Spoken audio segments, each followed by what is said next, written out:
Assalamualaikum warahmatullahi wabarakatuh. Salam sejahtera. Apa khabar semua? Macam mana semua hari anda? Okey? Semua okey Alright, alhamdulillah. Sekarang ni kita baru ada 52 orang. Okey.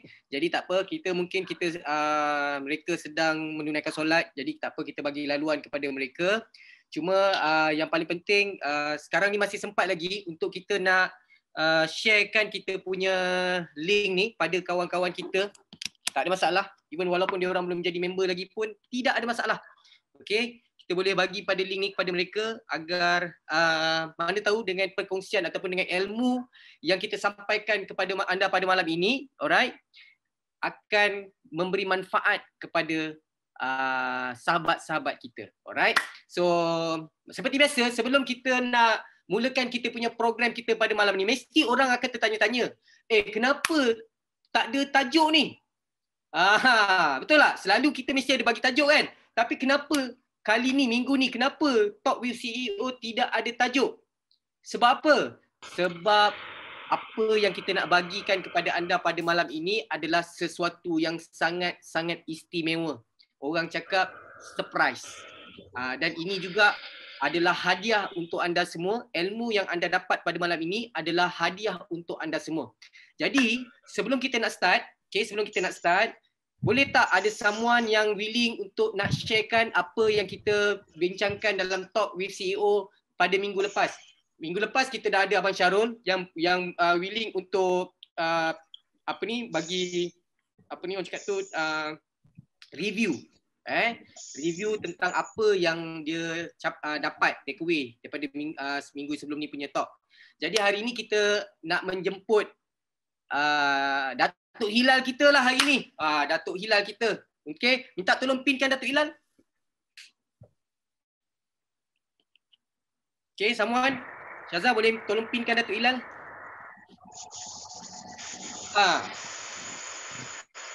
Luar biasa Maxima tuan-tuan puan. Okey. Selalu kita tengok Datuk Hilal kat dalam TV. Tapi hari ni kita tengok Datuk Hilal dalam apa? Dalam Zoom. Inilah benda yang moment. Inilah benda yang orang cakap tu benda yang anda tak, ini satu benda yang moment yang sebenarnya hari ni kita tak sangka. Hari ni insan yang kita rasa dulu macam wow pernah tengok kat TV, tapi hari ni bersama-sama dengan kita. Alright? Ini yang dia punya best itu. Uniknya perniagaan ini dan uniknya di Maxima, kita adalah orang cakap tu dalam circle yang sangat-sangat luar biasa. Circle orang-orang yang extraordinary. Okay? Baik. So Datuk Hilal, khabar tu? Sihat? Sihat, alhamdulillah sihat. Dengar ke suara saya? Oh, dengar. Suara ni saja saya dengar macam suara saya tengah bercakap dengan Datuk Majid sekarang. Oh, okey. Datuk Majid yang mana satu? Datuk Majid yang dah insaf atau Datuk Majid yang jahat? Ini nampak gaya dengan songkok ni macam Datuk Majid yang insaf tu. Baik. Okey. Kita sambung terus tanpa Eddie tanya apa-apa. Okey, tentang bos kita Tuan Saifil. Yang mengendali dan menaung Maxima. Apa yang perlu kita tahu, setiap minggu yang diberi di antara Indonesia dan Malaysia, sebenarnya dia merupakan satu puzzle. Jadi kalau kita tak tengok satu siri, maka kita kehilangan satu puzzle itu.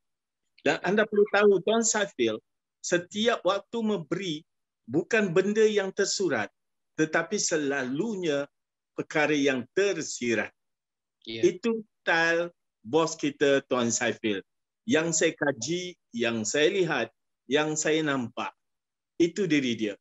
Jadi bila dia memberi patah-patah perkataannya itu, terisi perkara-perkara yang berbentuk rotation.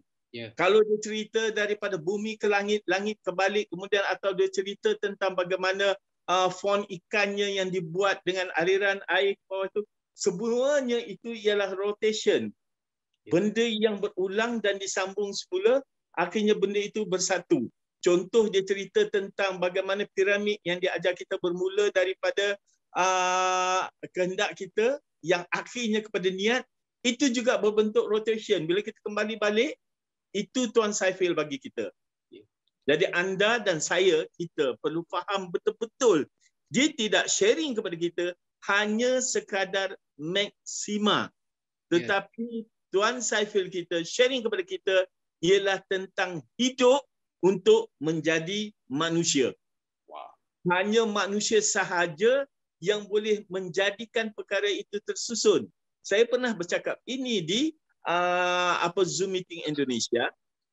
Kita rata-rata selalu diberitahu, jadilah lembu, masuk kandang lembu jadi lembu, masuk kandang kambing jadi kambing. Tetapi sebenarnya pada saya itu tidak tepat. Itu cara dulu. Cara Tuan Safir berbeza. Masuk kandang lembu kena jadi orang. Masuk kandang kambing kena jadi orang. Kalau kita masuk kandang lembu jadi lembu, bagaimana kita nak kendalikan lembu itu? Dan kalau kita masuk kandang kambing, rasanya kambing kita nak jadi kambing, kita ada susut mentadbir kambingnya macam mana? Tetapi kalau kita masuk kandang lembu jadi orang, masuk kandang kambing jadi orang, barulah kita boleh menyusun perjalanan kita itu dengan sistem. Kita menyusunnya mengikut peraturan-peraturan yang telah kita atur. Right. So kita di sini, kita dengar apa sebenarnya rahsia dan kejutan yang akan dibawa oleh Tuan Saiful malam ini. Saya hadir awal kerana nak mengetahui apa lagi puzzle yang akan diberi oleh Tuan Saiful secara tersiratnya. Itu aja. Terima kasih, Eddie. Terima kasih Datuk Ilal. Okey, Tok, macam mana keadaan sekarang, Tok? Okey, everything? Okey, jawapan saya is okay. Tak ada masalah. Daripada awal PKP, PKPD, PKPK sampai hari ini, saya tidak rasa sedikit pun dengan kalimah Bismillahirrahmanirrahim rasa stres. Saya tidak pernah rasa stres. Saya buat kerja di atas sofa, di dalam bilik, di atas lantai. Saya tetap akan buat. Bukan saja maksima, tapi semua kerja semaksima-maksimalnya. Dan Alhamdulillah, bulan Julai saya capai sesuatu. Itu je saya kata. Tahniah. Right. Ini nama dia fighter. Okay. Jadi dalam seorang usahawan, seorang entrepreneur, okay, ini semangat yang kita kena faham dan ini adalah rules yang anda kena faham untuk menjadi seorang entrepreneur yang berjaya. Rejection bukan masalah. Itu adalah perjalanan. Biasa. Niaga apa pun rejection. Kalau orang nak berniaga, nak jadi usahawan, nak jadi entrepreneur, tetapi takut kena reject, give up bila kena reject, better anda kerja makan gaji. Tak perlu jadi entrepreneur. Sebab apa? Rejection memang ada di dalam entrepreneurship. Okay? Memang ada. Kalau you buka kedai makan sekalipun, rejection tetap ada. Okay? Jadi jangan merasakan rejection tu membuatkan kita down. Tak, itu lumrah. Itu adalah perjalanan kita, itu adalah biasa. Maksudnya kalau orang reject kita itu dah biasa dah. Okay, dan memang kita tahu dah orang akan reject, okay, no problem. Okay, cuma paling penting bila orang reject kita tu, kita kena tahu apa sebab dia reject dan kita kena perbetulkan untuk next new appointment. Itu paling penting. Alright? So, hari ni topik yang kita nak bawakan kepada anda semua tuan-tuan puan. Alright? Topik yang saya nak bawakan kepada bukan saya, tapi kita ataupun kita punya CEO yang akan bawakan kepada anda semua adalah topik yang berkaitan dengan kita hari ni.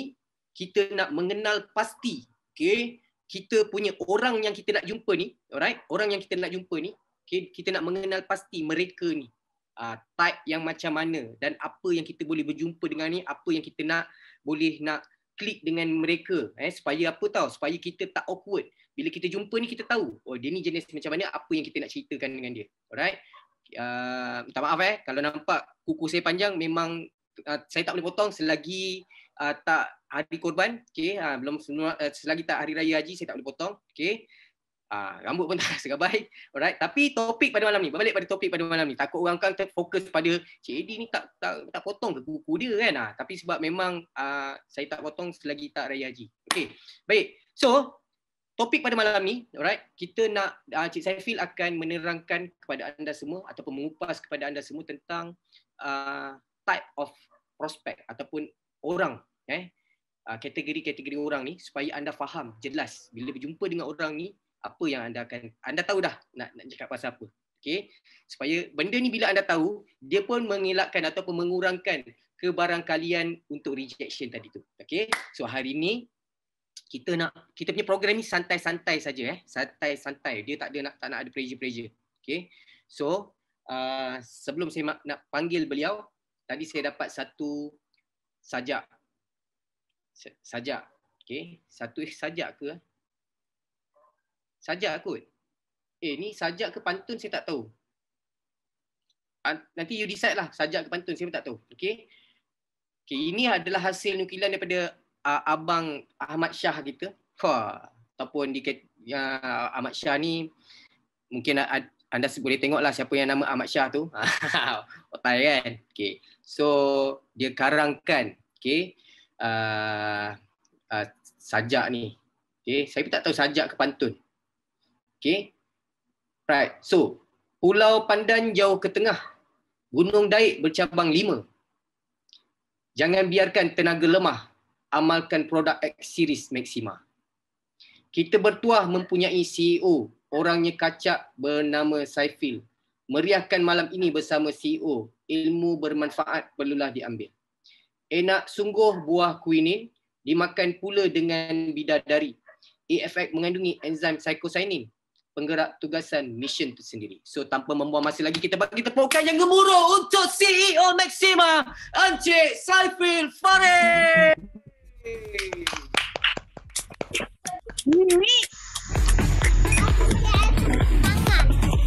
Ada lagu.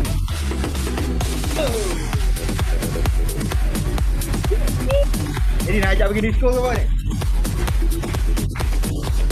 Semangat Cik Bos. Malam minggu. Alright, selamat malam semua. Assalamualaikum warahmatullahi wabarakatuh. Waalaikumsalam warahmatullahi wabarakatuh. Bos, saya sekarang berada, bos. Saya sebenarnya sekarang bukan berada di Malaysia tu, bos. Apa dia tu? Saya sekarang berada di Kutub Utara. Sekejap. Macam lah Eddie. Apalah dia nak buat. Okey, jadi apa khabar semua? Sementara kita tunggu Encik Eddie ni, apa benda yang nak buat saya pun tak tahu. Apa khabar semua? Jangan ingat kalau tak buka mikrofon, saya tak boleh dengar tau. Saya ni pun sebenarnya Waalaikumsalam warahmatullahi wabarakatuh. Tengah-tengah nak belajar ni, dengar jarak jauh. You bisik pun saya dengar, insya-Allah. Alhamdulillah. Sihat Alhamdulillah. Bos, luar biasa. Sekarang saya berada di Kutub Utara, bos. Kutub Utara tengah malam ke? Bos, saya sekarang berada di Kutub Utara, nampak aurora.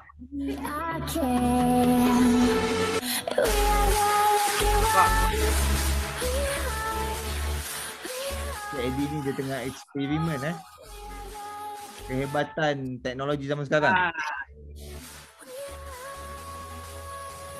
Okey. So kita nak ambil kesempatan untuk kita sediakan diri. Siapa yang masih rasa macam tak 100%, anda punya masa beberapa saat saja untuk anda jadi 100% daripada sekarang. Saya dah 120% dah ni, bos. Okey, kalau rasa-rasa you tengah-tengah duduk ni sambil tengok Zoom ni, masih boleh bau badan sendiri, pergi pakai perfume sekejap. Rasa-rasa kalau sikat rambut tu macam terabur sikit, nak pergi sikat, tak ada masalah. Kalau itu yang mengganggu you untuk buka video, silakan. Kalau rasa-rasa nak komor mulut ke apa, silakan. By the way, kita kena sediakan diri kita setiap kali kita nak menuntut ilmu dari sesiapa pun supaya kita berada dalam kondisi yang terbaik.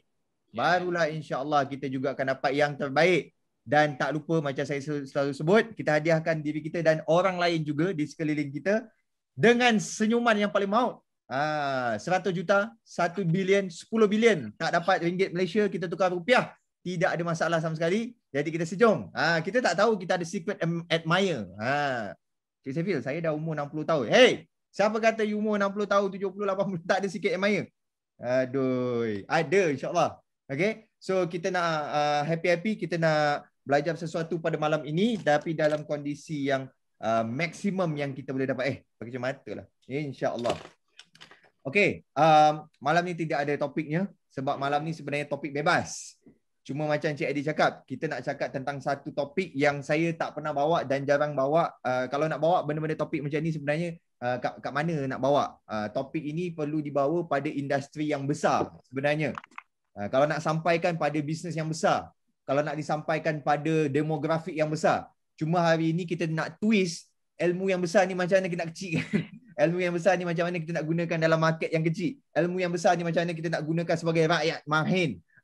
Ilmu yang besar ni selalunya digunakan oleh bukan rakyat mahin. Yang gunakan ni adalah syarikat-syarikat antarabangsa. Yang gunakan ni adalah syarikat-syarikat yang dia punya sasaran dia adalah 10,000 orang, 100,000 orang contoh. Tapi hari ni kita nak susun, boleh tak kita nak gunakan ilmu ni untuk perniagaan di Maxima. Sebab tu malam ni sebenarnya dia sangat menarik.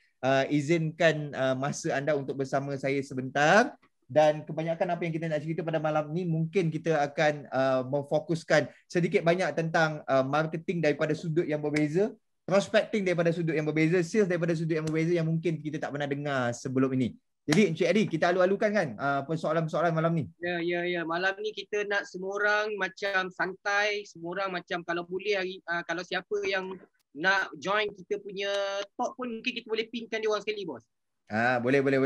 Saya nampak lebih ramai orang yang lebih yakin, confident untuk buka video. Terima kasih. Alhamdulillah.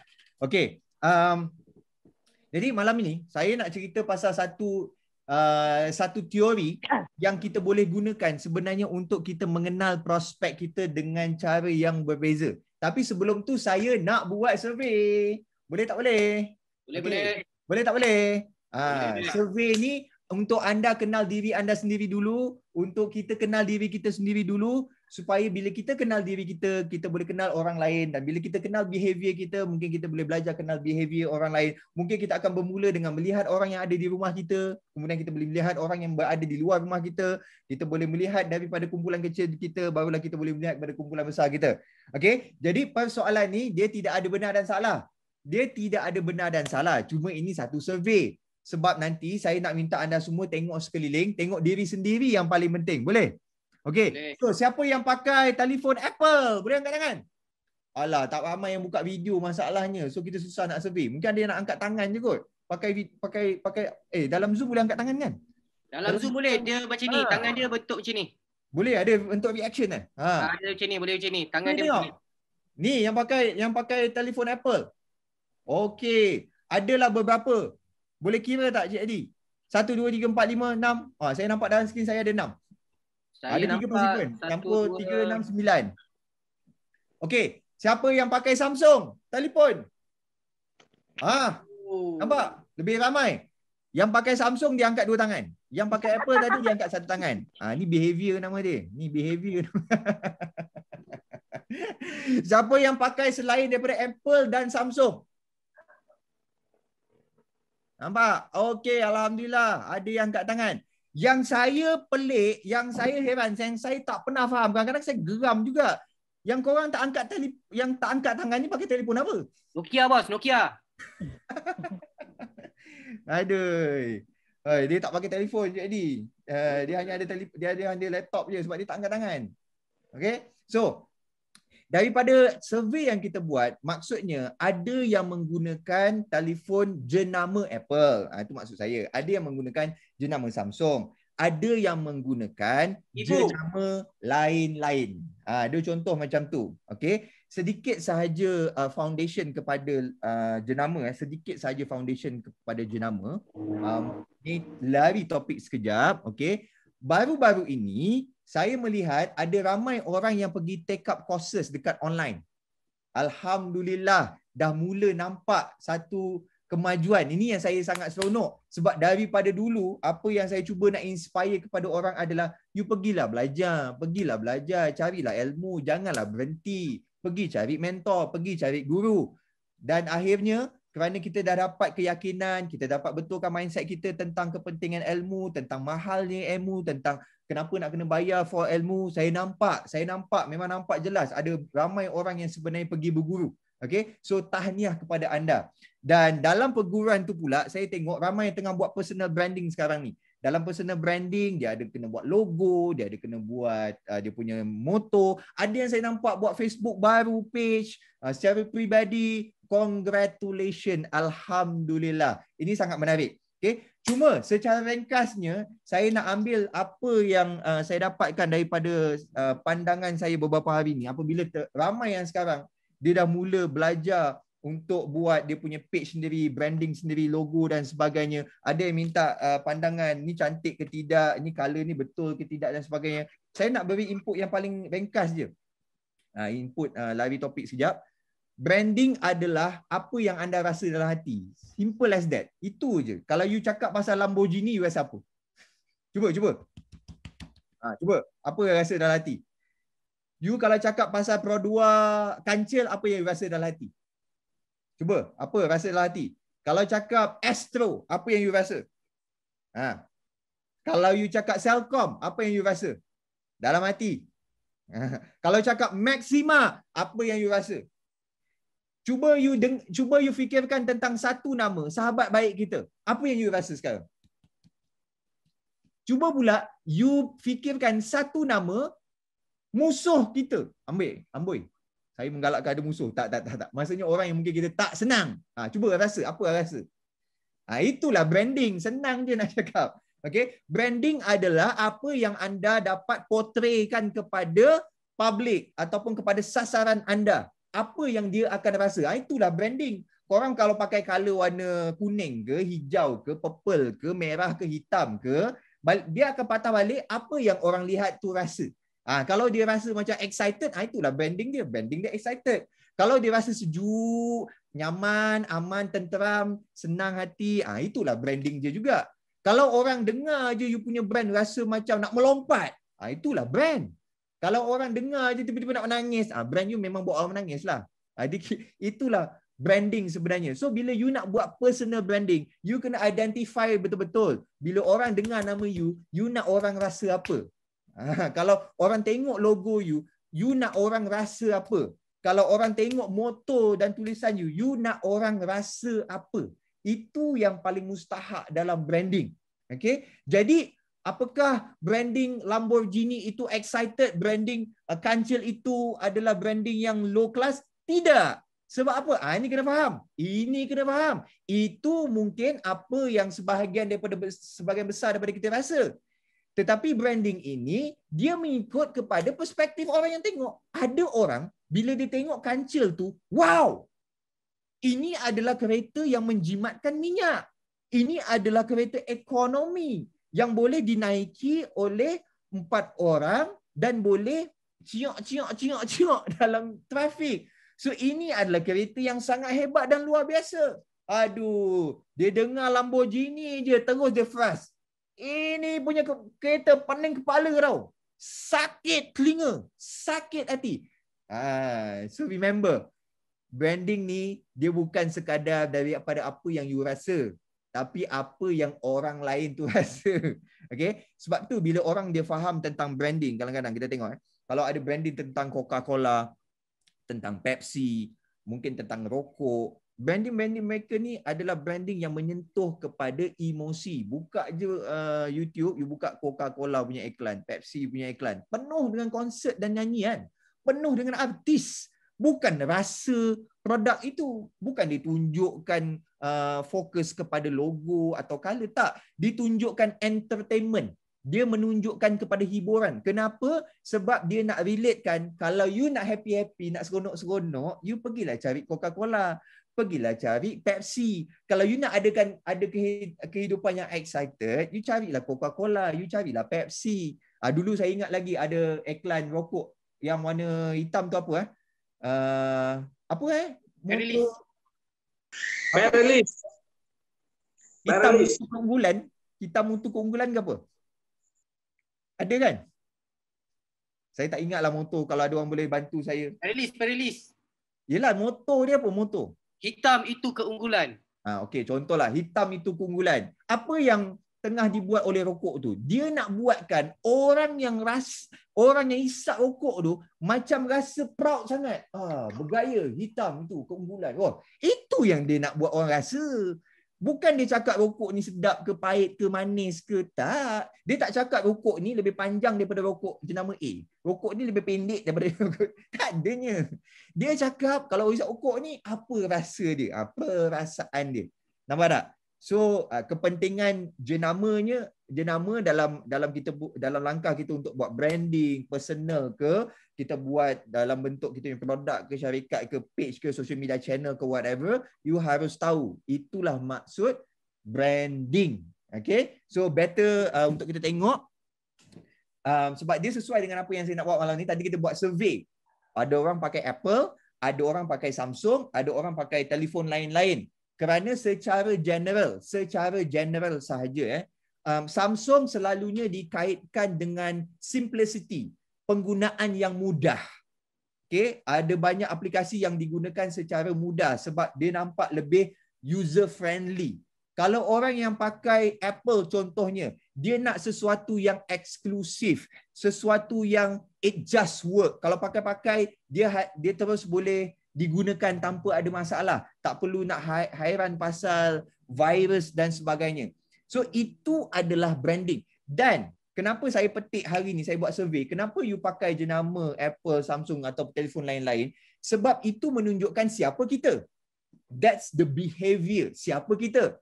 Cara fikiran kita, cara emotional kita, interest kita, attraction apa. Dan siapa kita menentukan decision kita bagaimana untuk kita memilih produk yang kita nak makan, produk yang kita nak pakai, nak beli. Bagaimana menentukan perkhidmatan yang kita nak gunakan, perkhidmatan yang kita nak beli.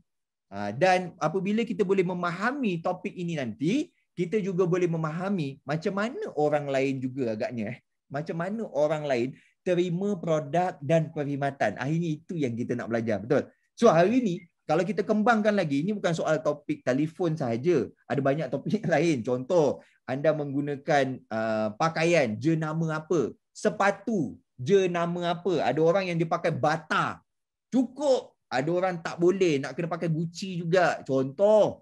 Ataupun Versace. Ataupun, saya tak pandai pula kasut-kasut ni. Banyak jenama kan? Adidas.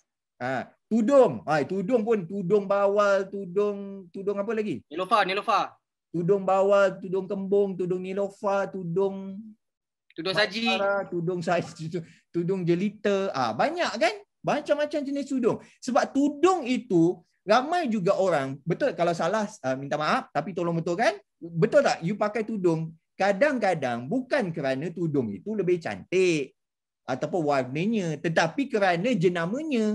Sebab you nak rasa tu, I hari ni pakai tudung Farida, I hari ni pakai tudung jelita, tudung saji, tudung bawal, whatever it is lah. Betul tak? Okay? Okay, itu survey yang pertama. Saya nak buat satu lagi survey. Ini yang lebih menarik. Okay. Tapi saya tak tahulah kalau ada yang akan angkat tangan. Okay? Sebab yalah, saya pun tak kenal sebenarnya member Maxima sedalam itu. Cuma kalau ada yang angkat tangan ni, saya memang tabik spring lah. Saya mungkin nak kena buat satu grup kecil, nak panggil dia masuk dalam circle saya. Siapa yang dekat sini, dia akan, kalau ada produk baru nak keluar, jenama yang dia suka, dia sanggup pasang kemah, tunggu kat depan kedai sebelum kedai tu lancarkan produk baru tu. Cuba, ada tak yang angkat tangan? Ni ada angkat tangan ni, betul ke ni? Maksudnya maksudnya type orang ni, dia maksudnya bila nak keluar je sesuatu barang tu, dia dah queue dah depan contohlah sekarang, contoh tudung kan. Satu keluaran tudung tu nak keluar, dia dah queue dah dekat depan kedai tudung tu. Betul? Betul. Ada tak kat sini? Apa yang kategori? Tengok ada yang tulis saya tidak. Ni dah mengaku saya tidak. Saya nak yang mengaku saya angkat tangan. Ada tak? Tak ada kat sini. Ada saya tengah tengok. Yang lelaki mungkin bukan tudung lah, tapi yang lelaki ni mungkin kita boleh anggap dia macam telefon. Telefon boleh, laptop boleh, pakaian boleh, makanan boleh. Kan? Ataupun mungkin janganlah ambil produk ataupun perkhidmatan. Dia benda yang you interested with. Betul. Ya, contohnya program agama, you beratur. Sebab you interested. Jangan salah faham. Bila saya cakap what you interested ni, dia bukan menggambarkan produk dan perkhidmatan. Dia menggambarkan you punya sikap untuk nak jadi orang yang pertama itu. Dia tak ada kena mengena dengan produk tu. Ada tak? Ada 4 orang. Sekarang ni yang ada angkat tangan ada 4 orang. Syida, Jalil dengan Jeffrey. 4 orang. Wow, luar biasa. Kita berikan tepuk tangan. Susah orang-orang ni nak wujud. Tetapi sebenarnya kalau orang-orang ini dia membuat satu perniagaan, dia menjadi entrepreneur, orang-orang inilah yang sebenarnya kebiasaannya mencipta produk. kebiasaannya menjadi pelopor. Kebiasaannya menjadi satu permulaan. Contoh macam tu dia tak banyak. Kumpulan-kumpulan ni biasanya dalam 2%, 3% je dalam masyarakat. Saya pun selalunya tak sanggup nak beratur kat luar kedai. Nak pasang kemah, tak sanggup aku. Okey. Itu upah orang boleh, bos? Upah orang. Upah orang boleh Betul juga Kenapa tak terfikir? Boleh. Upah orang Okey. Cuba. Ada tak pula golongan yang tadi golongannya adalah dia nak jadi orang yang pertama dapatkan benda yang dia nak tu, interest tu. Satu lagi golongan adalah dia akan pakai produk tu ataupun perkhidmatan tu sebab dah tak ada pilihan lain. Dah tak ada pilihan dah. Ada tak? Cuba angkat tangan. Adalah. Tapi ada 1, 2. Atuk ada ni. MSR ni pun ada. Ada. Okey, bos. Mungkin ada orang yang tak berapa jelas lagi, bos. Orang type yang macam ni, macam mana? Kita bagi mudahkan lagi. Maksudnya orang yang macam ni macam mana? Okey, contoh senang je. Okey. Orang-orang ni contoh pakai Nokia 3310.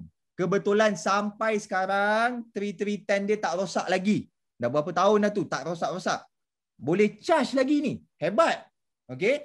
So satu hari tiba-tiba Nokia 3310 dia jatuh ke tanah. Pecah berderai. So apa dia rasa? Kecewa yang amat sangat. Allahu Akbar. Telefon aku dah hancur berderai. Tapi boleh repair, bos? Dia nak pergi repair sekarang. Betul. Dia memang tak nak beli baru. Sebab orang ni dia memang akan cari jalan memperbaiki fix lah. So dia pergilah kedai. Pergi kedai telefon. Saya nak repair telefon ni, cik. Telefon 3310 saya boleh tak? Orang kedai tu tepuk kepala. Pakcik, abang, akak, telefon ni dah lama dah tak keluar. Mana dah ada orang pakai telefon ni? Spare part dah tak ada, apa dah tak ada. Dah mana boleh? Screen protector pun dah tak ada. Screen protector pun dah tak ada. Oh, iya ke? Alah. Jadi, kalau macam tu apa yang ada sekarang? Yang ada sekarang ni pilihan dia. Inilah barulah orang kedai tu dikeluarkan. Ini Samsung yang terbaru. Ini Apple yang terbaru. Ini Vivo yang terbaru. Kalau nak second hand, ni ada. Kisahlah, janji boleh pakai, janji telefon, janji aku boleh call, janji aku boleh WhatsApp. Dah, cukup. Ada kan? Jadi orang-orang yang kumpulan ini adalah kumpulan yang menggunakan produk dan perkhidmatan setelah tidak ada pilihan namanya. Dia terpaksa. Nampak? Okey. So, belum start lagi pun ilmu ni. Kita akan belajar untuk mengenal pasti golongan-golongan. Ada 5 golongan yang kita akan pecahkan pada malam ni. 5 golongan. Kita akan termasuk dalam salah satu daripada golongan ni. Ataupun mungkin kita juga termasuk dalam 2 atau 3. Bergantung kepada minat kita terhadap produk, perkhidmatan atau subject matter itu. Dan penting tak kita punya topik pada malam ni? Sangat penting. Apa contohnya? Ini contohnya. Pernah tak anda tengok satu mall yang dibuka, pasar raya, gedung mall yang dibuka tetapi akhirnya tidak ada orang datang? Lepas tu dia jadi macam suam-suam kuku, lepas tu akhirnya dia pun tutup. Projek terbengkalai lah, orang kata. Dia bukannya bangunan tu terbengkalai. Bangunan tu dah dilancarkan. Cuma pelanggan tak datang. Visitor tak datang dalam mall tu. Saya suka ambil cerita mall ni sebab lately di Indonesia saya banyak cerita pasal marketing. So saya banyak cerita menggunakan contoh mall. So contoh mall ni adalah satu contoh yang baik. Buka mall, sebesar-besar mall 5 tingkat, 1,000-2,000 orang boleh datang. Okey, ada 200 kedai lot kat dalam tu boleh masuk, tetapi dia fail. Tak ada orang. Dah tutup. Pernah nampak? Pernah? Ada You pula tengok ada pula mall, dia kecil je. Dia mungkin mall 2 tingkat. Dalam tu pun cuma ada 30 kedai contoh. Tapi orang berasak-asak. Pam pam pam pam pam pam pam.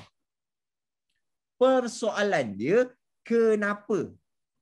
Boleh tak kita pecahkan dan bincangkan secara ilmiah nak fahamkan kenapa mall tu tak jadi. Ini contoh. Ataupun contoh lain. Kalau kita ada dalam kumpulan NGO kecil ke, kumpulan keluarga kecil ke kan, kita ada satu idea baru ni. Contoh dalam adik-beradik kita, keluarga kita ada 10 adik-beradik, 2 mak bapak, 10 adik-beradik. Kita nak pakar-pakar nak ada satu idea baru. Okey, jadi orang terima tak idea tu? Terima tak idea perniagaan atau apa yang kita nak buat tu? 10 orang ni boleh terima. Dan kalau kita ni nak buat idea tu masuk dalam family, siapa yang kita nak bagi tuju dulu? Yang bongsu ke? Yang sulung ke? Anak yang tengah ke? Yang tepi ke? Yang mana satu? Nampak? Ataupun contohlah, selalu saya tengok, ni, tips ni tolong pegang. Selama ni saya tak pernah explain dengan detail. Ada tak yang berangan? Berangan betul lah produk ni nak sampai masuk ke koperasi dekat tempat dia. Nak masukkan dalam koperasi. Ada. Nak masukkan dalam koperasi, nak masukkan dalam jemaah masjid, jemaah surau, nak masukkan dalam jemaah main kompang, jemaah apa? Marhaban. Marhaban ya, marhaban. Jemaah-jemaah lah senang cakap. Kita nak masukkan kita punya produk dan perkhidmatan dalam tu. Tapi tak pernah lepas. Ada. Dia jadi suam-suam kuku juga. Dah try masuk, tak jadi. Try masuk, tak jadi. Biasanya kita cari siapa? Biasanya kita akan cari pengerusi, ketua eksekutif, general manager, apa lagi? Setiausaha. Basically kita cari orang yang ada kedudukan, yang tinggi-tinggi, ada pangkat. Guess what? Guess what? Benda tu tak jadi. Malam ni kita nak cerita kenapa benda tu tak jadi dan macam mana nak jadi.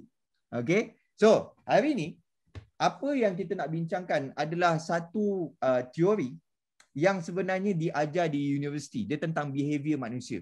Okay? Dan dia melibatkan satu ilustrasi yang nampaknya macam bell, macam loceng. Saya nak tunjukkan kepada saya punya iPad di sini. Okey. Jadi sekarang saya buka iPad. Adakah semua boleh melihat iPad? Minta kat tangan confirmation. Boleh? Clear. Crystal clear? Clear. By the way, masih semangat ke dah ngantuk? Nampaknya masih semangat. Susah sebenarnya. Kalau kita tukar tempat, you cuba try mengajar orang kat dalam Zoom. Kadang-kadang rasa macam cakap dengan patung kalau kita tak nampak ni orang ni. Kalau tak dapat. Bos, saya nampak dia orang semua tengah semangat ni bos. Saya nampak semua. Tak dapat feedback. Semangat Nampak semangat dia orang semua. Okey. So dia ada kejap. Saya kena pindahkan skrin saya. Okey. Dia ada satu graf yang macam ni. Miss Eddie, elok saya buat macam ni. Atau macam ni? Macam tadi, macam B. Ni. Yang ni elok Ni lebih panjang, ni lebih lebar. Okey. Jadi kita tengok. Alamak, tak boleh tulis pula jadi kita tengok dia macam ni. Okey. So dia ada curve. Lepas tu dia ada 5 bahagian. Ini bahagian pertama. Ini bahagian kedua. Ini bahagian ketiga. Ini bahagian keempat dan ini bahagian terakhir. Okey. Bahagian yang pertama ini mewakili sebanyak berapa? Lebih kurang 2.5%. Bahagian kedua 2.5%. Bahagian kedua mewakili sebanyak 13.5%. Bahagian yang ketiga mewakili sebanyak kira-kira 34%. Bahagian yang keempat sebanyak 34%. Bahagian kelima sebanyak 16%. Okey. Jadi, apa gunanya bell ni? Kita nak faham. Apabila dilancarkan satu-satu produk baru, dilancarkan satu-satu perkhidmatan baru, ataupun idea baru, ataupun culture baru, ataupun perubahan baru, ataupun sistem baru, ataupun undang-undang baru, ataupun syarat-syarat baru, Ini penting Sebab apa? Saya yakin yang berhadapan dengan saya hari ini juga merupakan leaders. Betul tak? Sama ada anda leaders yang besar atau leaders yang sederhana ataupun leaders yang kecil. Tetapi semua orang adalah leader. Bawah ada orang, betul? Jadi kadang-kadang kita nak implement satu polisi baru dalam grup. Satu idea, satu gerak kerja. Okay? Jadi kebiasaannya kita bermula daripada atas ke bawah. Macam idea tadilah nak pergi tembus koperasi. Jumpa dengan general manager.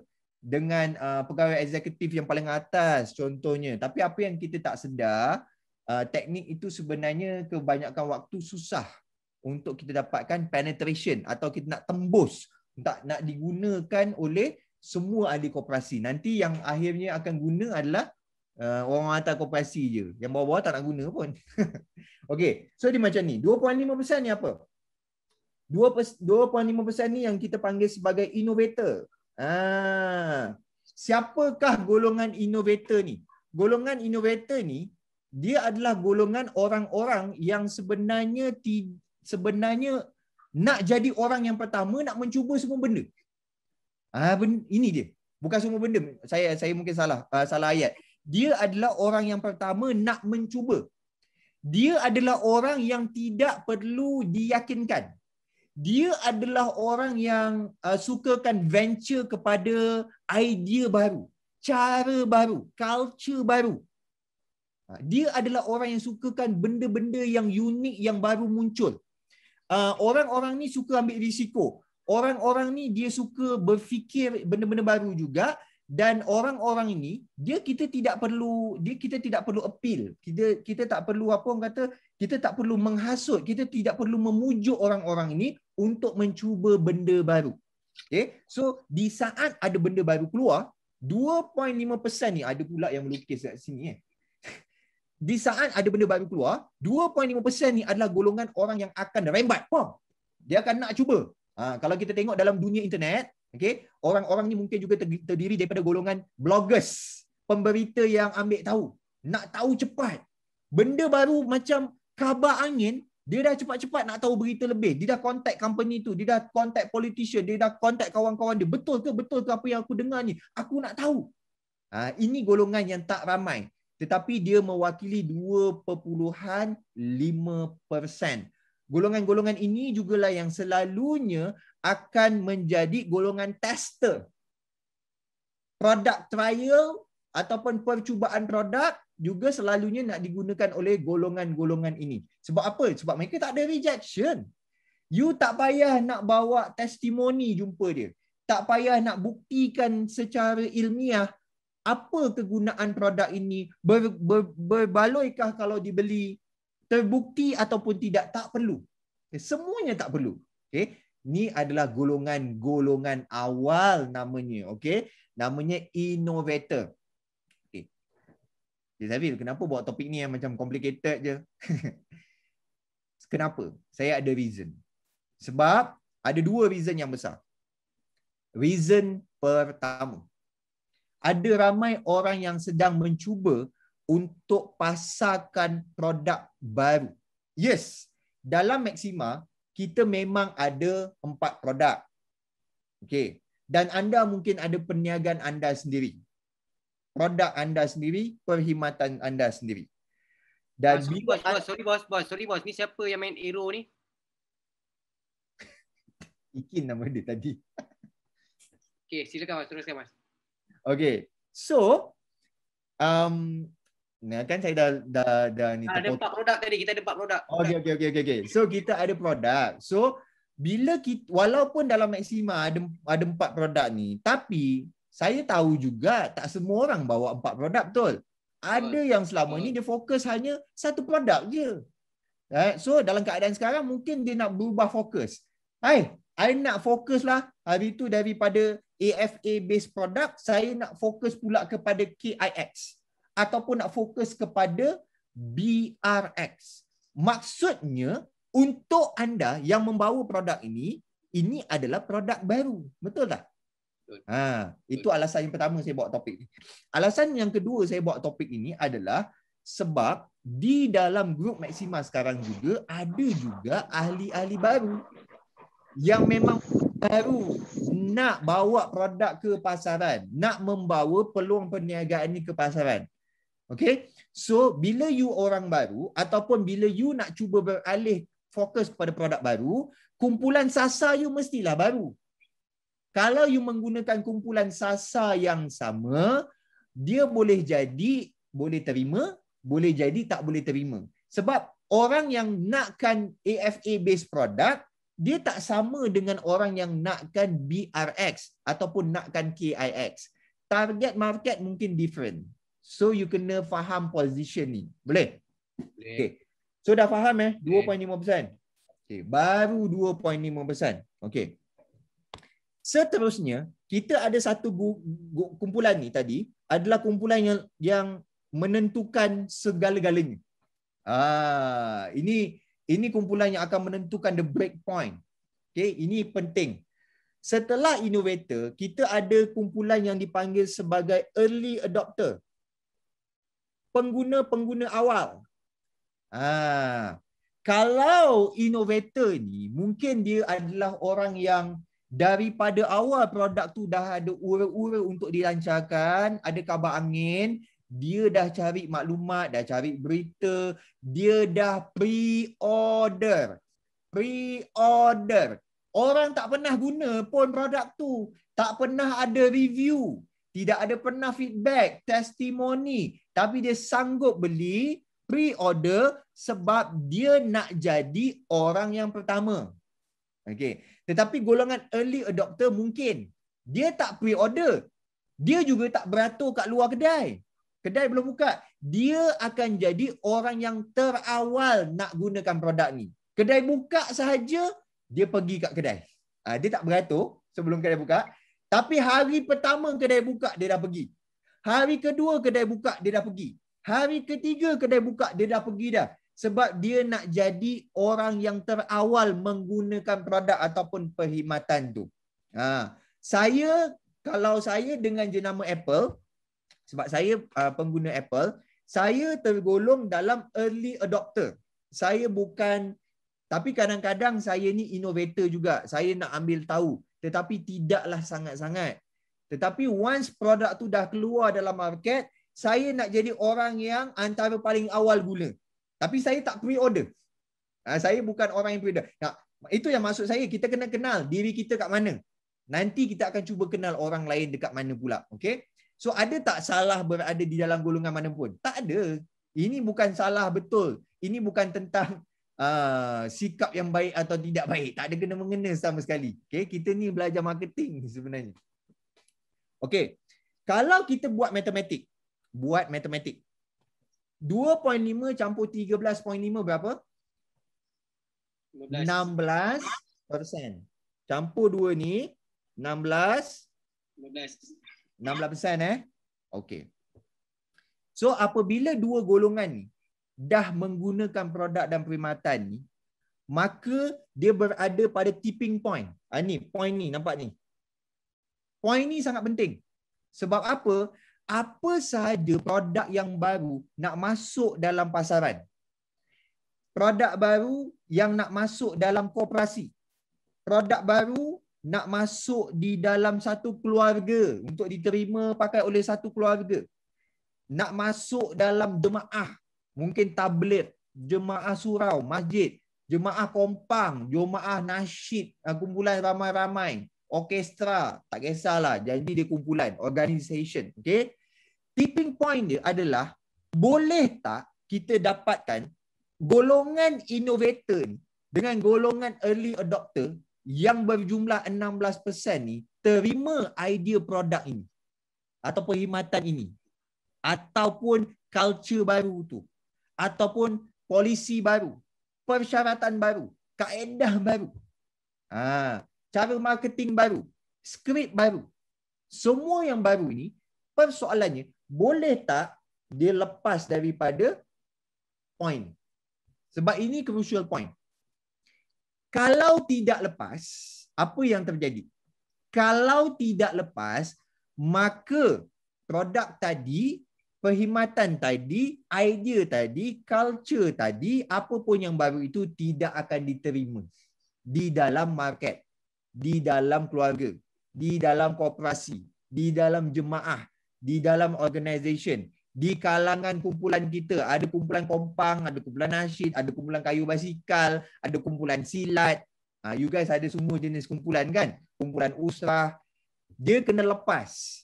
Kalau dia boleh lepas tipping point daripada sini pergi sini, you akan nampak dia akan lebih daripada 16% dan dia akan masuk digunakan oleh kumpulan yang kita namakan sebagai early majority.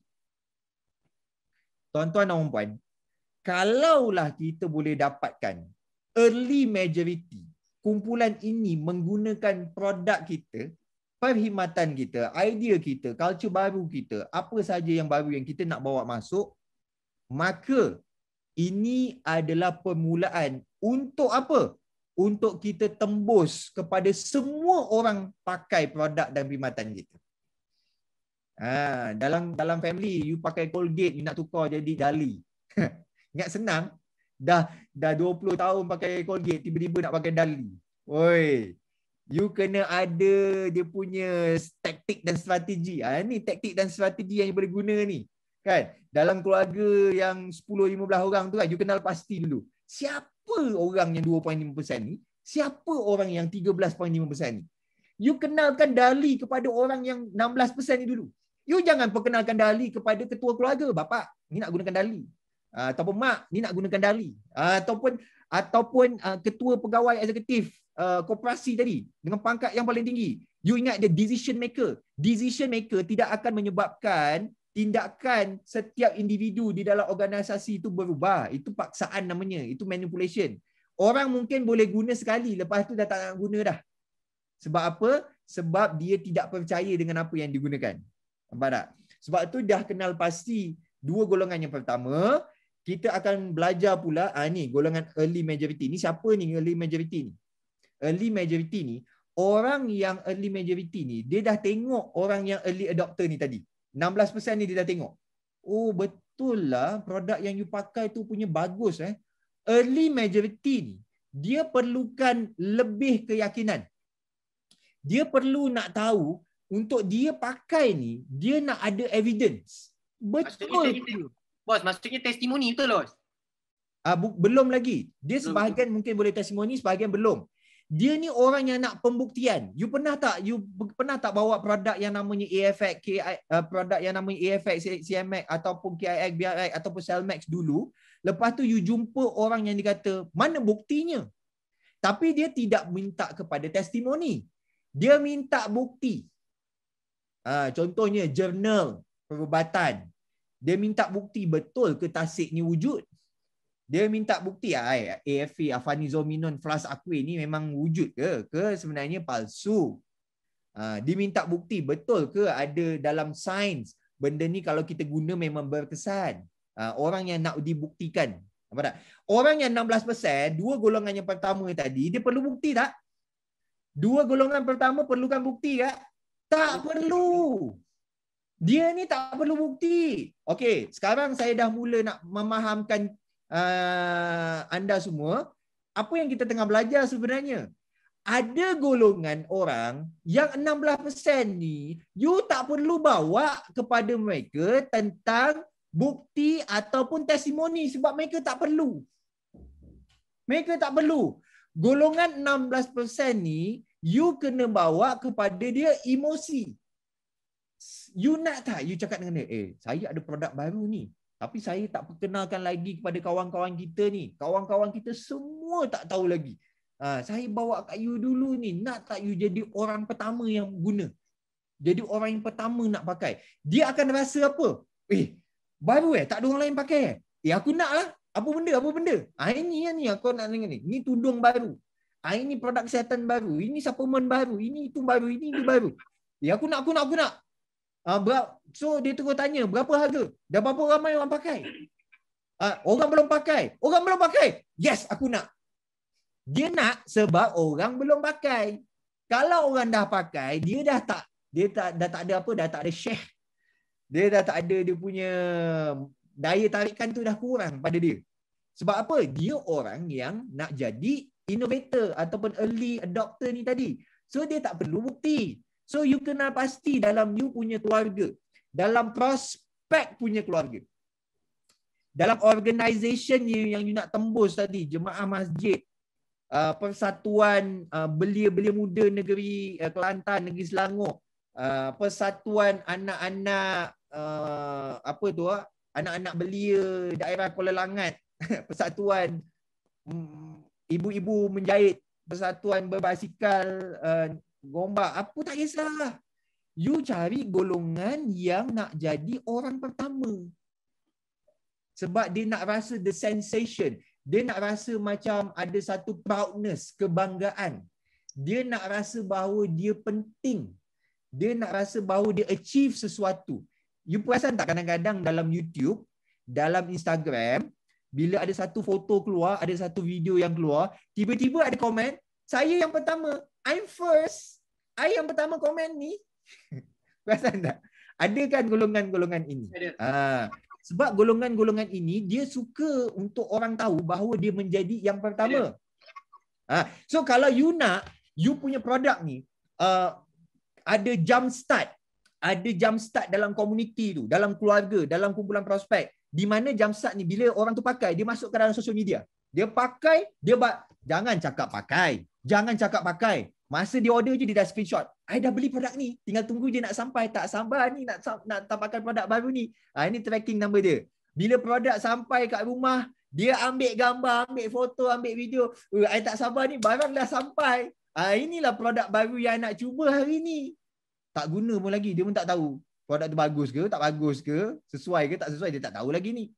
Tapi dia dah gebang dah. Kan? Dia buka produk tu, dia pakai. Oh, best lah produk ni, tengok. Dia sebenarnya tak pakai pun lagi. Tetapi dia dah gebang.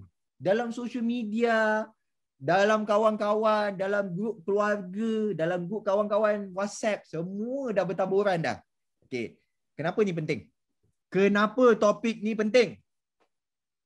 Sebab in order untuk kita dapat penetrate produk kita dalam pasaran kepada golongan yang ramai, first kita kena penetrate yang awal ni. Inilah strategi nama dia.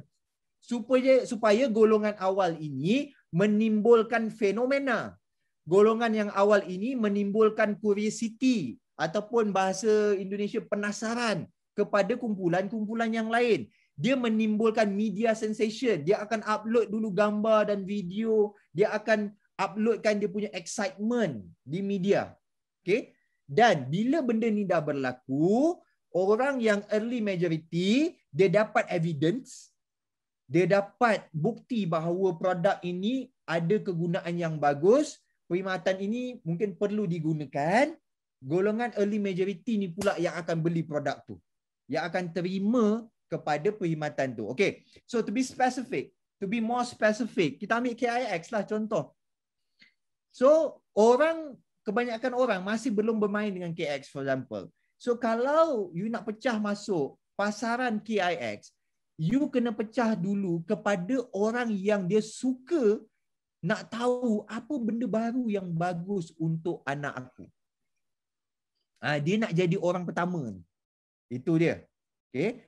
Dan orang itu pula jenis yang excited. Dia tidak memerlukan kepada bukti dulu. Yang dia tahu benda ni baru, aku nak kena test untuk anak aku. Aku nak kena test. Sebab dia rasa bangga kalau anak dia lebih hebat, berjaya, lebih sihat dan sebagainya. Sebab orang jenis ini, orang yang suka menjadi tumpuan dan dia suka untuk menunjukkan kepada orang bahawa dia adalah berada dalam golongan terawal. Biarkan. Okay? Dan bila golongan ni dah selesai, masuk golongan early majority, dia tengok pula evidence yang ada, dia tengok pula kepada orang yang dah pakai, dia lebih confident, dia pula akan pakai. So bila early majority ni dah pakai, kita nak buat kira-kira sekali lagi, 16% campur 34%, jumlahnya berapa? Hello? Jumlahnya berapa? 16 campur 34 sama dengan 50. Nampak tak? So you dapat 3 golongan ini, you dah dapat 50% penetration dalam market. Ini penting. Sebab sekarang kita nak cakap tentang golongan yang namanya late majority. Siapa golongan late majority ni? Golongan late majority ni, dia perlukan testimoni. Dia perlukan feedback. Dia perlukan review yang banyak. Dia ni memang semua jenis feedback, review semua diperlukan. Star, bintang, semua dia tengok. Ada yang main Shopee tak? Ada yang main Shopee tak? Saya nak tengok ada yang main Shopee, ada yang main Lazada, yang beli pakai apps. Golongan late majority ni selalunya dia akan pergi ke bahagian review. Produk ni, dia tak kisah sangat, dia tengok sikit-sikit je. Dia tengok, okay, ni produk yang nak dibeli. Lepas tu dia punya description dia baca sikit, dia tengok harga lebih kurang, terus dia pergi bahagian review. Dia pergi bahagian yang ada bintang-bintang-bintang.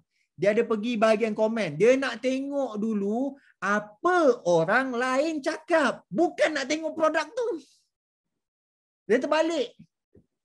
Kalau orang lain cakap produk ni bagus, saya gunakan menarik, hebat, fantastic, the bomb.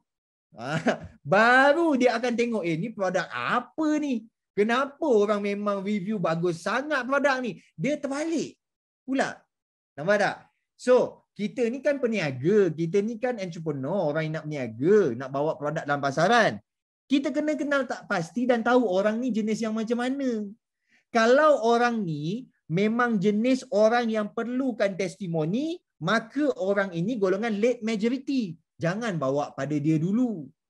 Bila kita nak bawa produk baru, kita tak familiar, keluarga tu belum familiar, persatuan tu belum familiar, koperasi tu belum familiar, jemaah tu belum familiar, kita bawa kepada innovator dengan early adopter dulu. Jangan pada late majority ni. Sebab late majority ni nanti balik-balik dia tanya, macam mana orang lain pakai? Orang lain pakai kesannya baik ke buruk ke? Boleh tak you perkenalkan kepada pada orang yang dah pakai? Saya nak minta nombor telefon si Polan bin si Polan, boleh tak? Ni dia cakap dia dah pakai, you ada nombor telefon dia tak? Dia nak buktikan pada dia, kalau orang lain dah okey, baru dia nak pakai. Nampak tak? Kalau innovator dengan early adopter ni, dia tak peduli tentang orang lain cakap. Yang dia peduli, aku nak jadi orang pertama. Kalau early majority ni, dia macam tengah-tengah. Early majority ni, dia nak evidence. Dia tengah-tengah. Dia tak perlukan banyak testimoni. Dia tak perlukan kepada feedback, review. Tetapi dia ni tengah-tengah. Dia ni nak evidence. Dia akan lebih cari tentang scientific data, specification. Dia akan cari tentang video cara penggunaan. Ini orang kat tengah-tengah ni. Okay? So, kalau kita dah cecah 50%, dah ada feedback, review, testimoni, orang lain pakai macam mana, apa bla bla bla bla bla, barulah kita bawa masuk kepada golongan late majority. Alright. So, late majority dah berapa persen dah ni? Late majority 50 campur 34. Dekat sini dah 84%. Dan akhir sekali, kita ada kumpulan yang kita panggil sebagai laggards. Okay. Inilah kumpulan terakhir yang kita cerita pasal Nokia 3310. Dia pakai baju pun koyak rabak sampai baju tu dah tak boleh pakai, barulah dia beli baju baru. Dia akan gunakan semua yang dia boleh pakai semaksimum mungkin. Dah tak ada pilihan, dah betul-betul rosak, tak boleh guna, barulah dia akan beli yang baru. Selagi boleh repair, dia akan repair. Cuba tengok peti sejuk kat rumah masing-masing. Cuba tengok peti sejuk. Dah berapa tahun peti sejuk? Contoh. Ada kan? Yang 20 tahun pun ada. Yang 25 tahun pun ada. Yang baru tahun lepas beli pun ada. Ada yang tukar 3 tahun sekali. Ada yang tukar peti sejuk itu zaman nenek masih hidup. Bos, TV sebab bos, tu, TV. setiap interest, setiap bidang, setiap produk dia lain-lain. Kita ni TV bos, TV. TV pun iyalah. TV gabak yang belakang tu kan, yang besar tu kan. Ada lagi tak? Okay. TV tu dah meletup dah hari tu. Boom! Baru nak cari TV lepeh. Dah tak ada pilihan. So, golongan yang dah tak ada pilihan ni, kita jangan pergi cari dulu. Penat bang. Penat ke? Aduh. Orang ni memang tak usah dicari. Sebab apa? Sebab dia tak nak. Kau jangan paksalah dia pakai produk baru, pakai produk ini, pakai produk itu. Tak payah.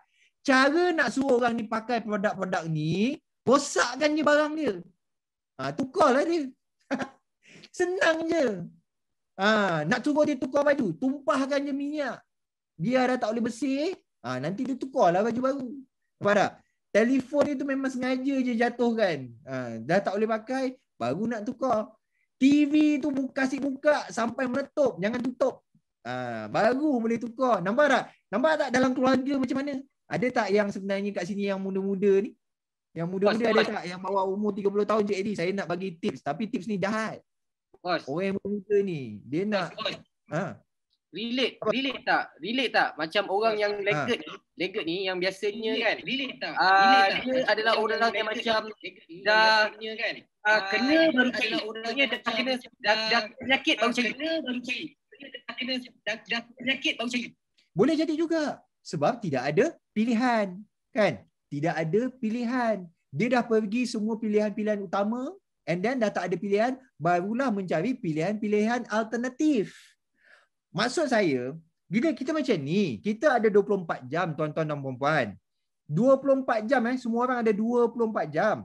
Kita punya masa limited, resources kita punya limited, hati kita pun bukanlah kental mana pun.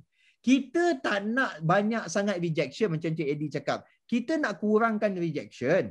Sebab itu, bila kita nak bawa satu-satu produk dalam kita portfolio untuk kita menjadi seorang peniaga dan usahawan, ataupun nak bawa satu-satu produk baru dalam satu organisasi, persatuan, koperasi, jemaah, kita mulakan dengan cara yang betul. Kita mulakan dengan orang yang pertama, dia tak akan reject. Siapa orang tak akan reject? Nampak tak? Orang yang tak akan reject adalah innovator dan early adopter. Dia orang ni tak ada rejection. Sebab dia orang suka benda baru. Nampak? Lepas kita dah dapatkan 16%, dah dapat orang-orang ini gunakan, barulah kita jumpa kepada orang yang nakkan bukti. Lepas kita dah clearkan golongan awal ni dah gunakan, kita pun dah dapat database. Jadi bila kita dah dapat base, kita tunjukkan itu juga sebagai bukti kepada golongan ketiga ni tadi, golongan early majority. Cik, nampak tak? Ni si Polan dah guna, cik. Yang ni dia pun dah guna, yang ni pun dah guna. Jadi ini buktinya. Orang ini dah guna. Ini bukti saintifik barang ini bagus. Jadi early majority pun boleh accept. Okey. Baik, saya pun nak cubalah, saya nak pakailah produk ini. Okey. Kemudian baru kita pergi kepada late majority setelah kita dapat testimoni, feedback, review, bintang. Bila kita bawa kepada late majority, cik, ramai dah orang guna ni. Dah lebih 50% orang yang guna. 50% jemaah yang pakai ni. Dah lebih 50% orang kita pakai. Siapa orang-orangnya? Boleh saya tengok testimoni? Boleh saya kenal dengan orang-orang ini? Ada tak gambar dia? Ada tak cerita dia? Ada tak video dia? Ada tak ditulis kat mana-mana? Ada tak bintang? Ada tak highlight?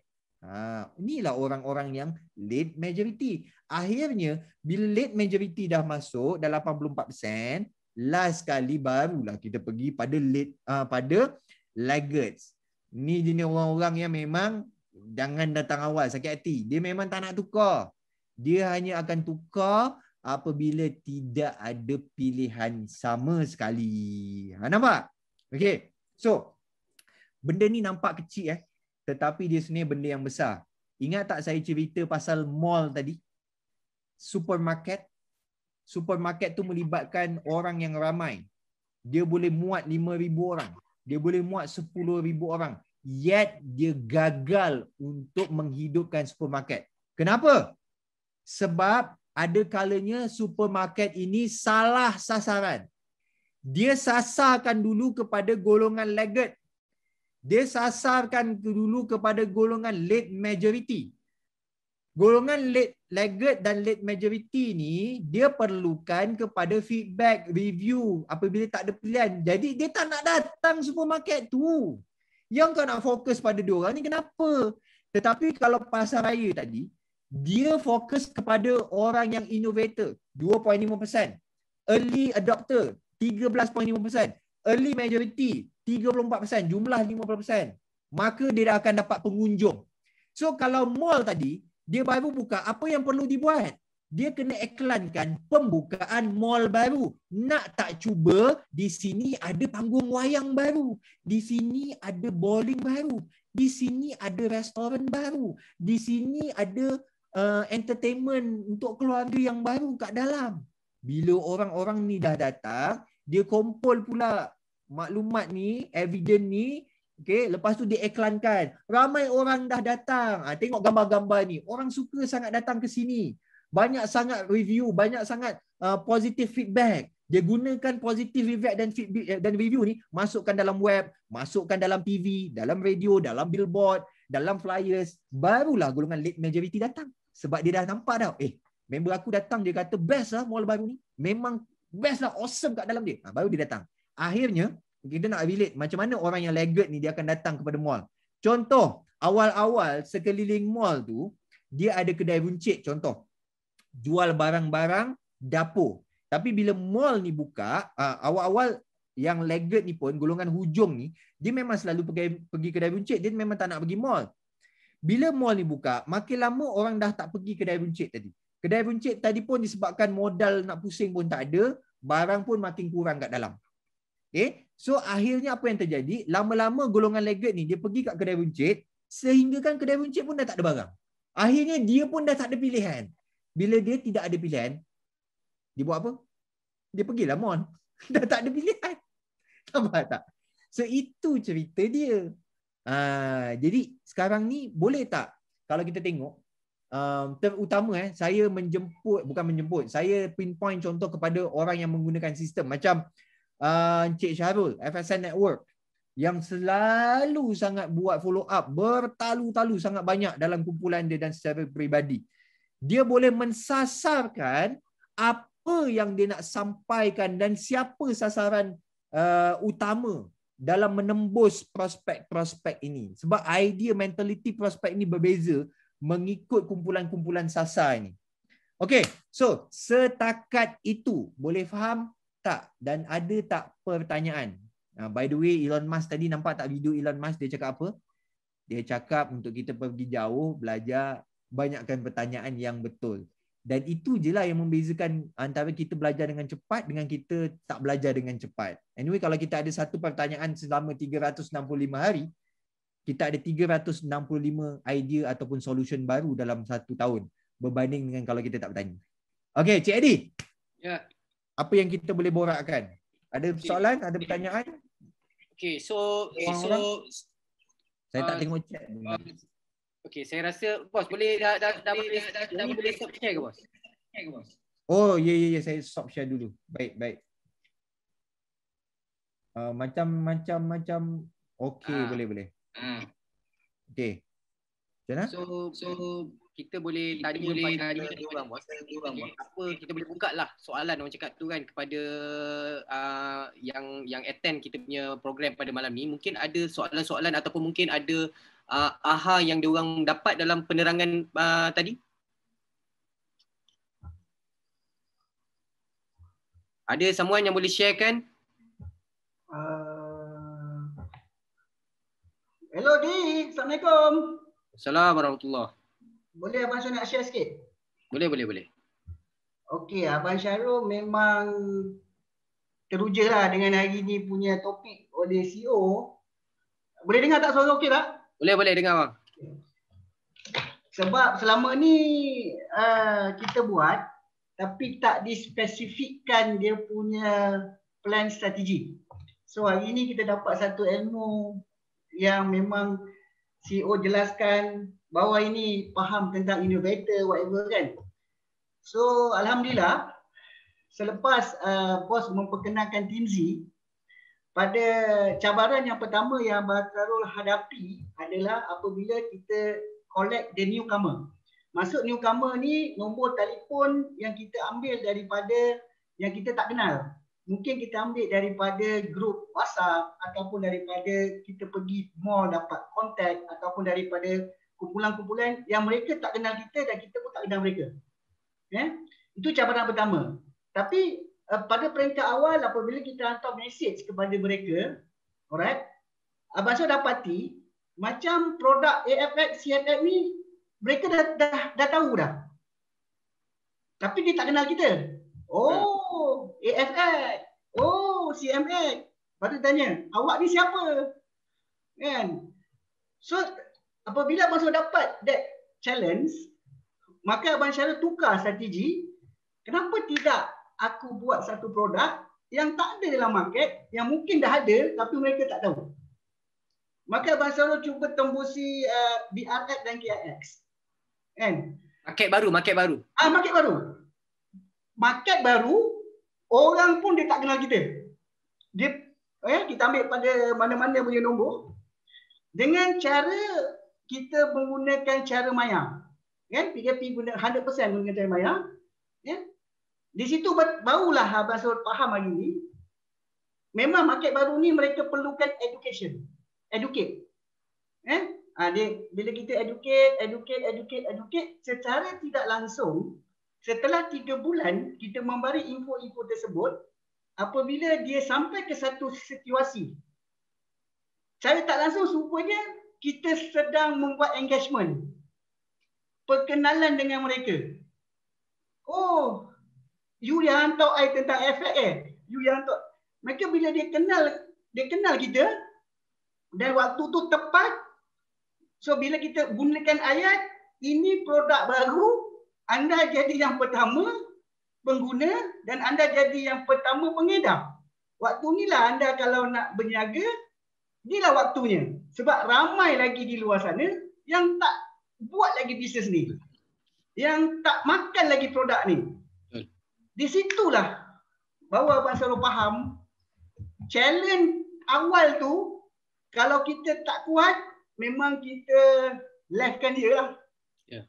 Kita terus live-kan dia daripada kita punya grup, kita punya nombor handphone. Tapi rupa-rupanya ini yang dikatakan cabaran yang kita kena facing, yang kita kena bertahan. Sebenarnya kita sedang educate mereka dan bila mereka faham, barulah result tu masuk. Barulah mereka berlumba-lumba pula cari kita. Ada tak lagi stok ni? Produk ni ada tak? Apa? Mula dia menanya. So thank you pada bos hari ni yang menerangkan graf. Yang mana memang keberkesanan dia tu peringkat awal memang kita rasa challenge. Tetapi bila kita tahu ilmu hari ni, oh rupanya aku on the track. Yes. Cuma waktu saja untuk kita boom. Okay. So sebenarnya kalau kita tengok dengan graf tadi tu, kita perlu melihat kepada percentage yang paling besar.